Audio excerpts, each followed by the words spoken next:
V nedeljo bo tekla Slovenija in tekel bo ves svet. Vsi ob istem času, vsi z istim namenom.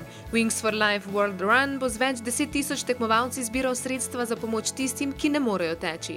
Tek bo po vsem svetu potekal na 34 trasah, v Sloveniji pa bomo štartali ob 12 z Kongresnega trga.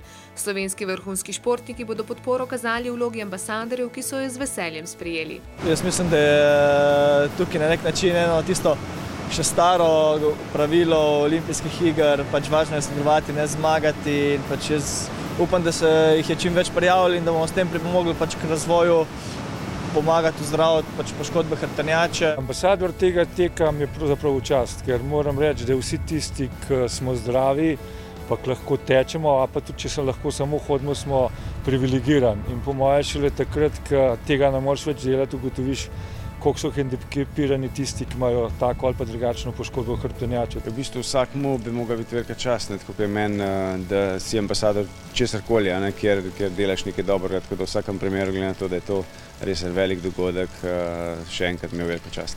Posebnost teka je primikajoča se ciljna črta v obliki zasledovalnih vozil, ki bodo štartala pol ure po pričetku teka in lovila tekače.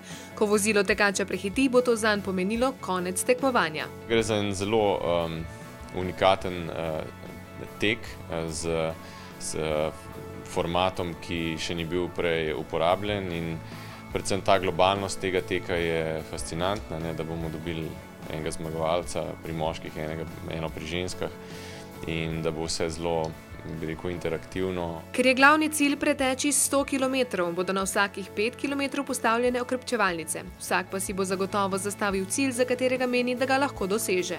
Tako so se odločili tudi naši ambasadorji. Jaz sem računal tam do 15 km, pol pač ali me bo avto dobil prej, ali bom ga počakal, bomo videli, kako bo.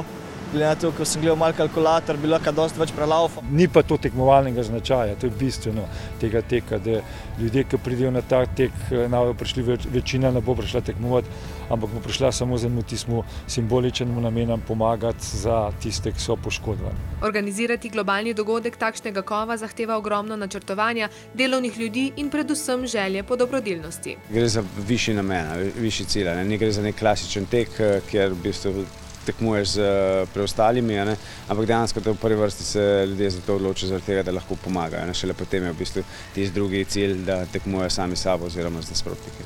Nedelja bo torej pestra, svet bo namreč točno opoldne po našem času dobil krila.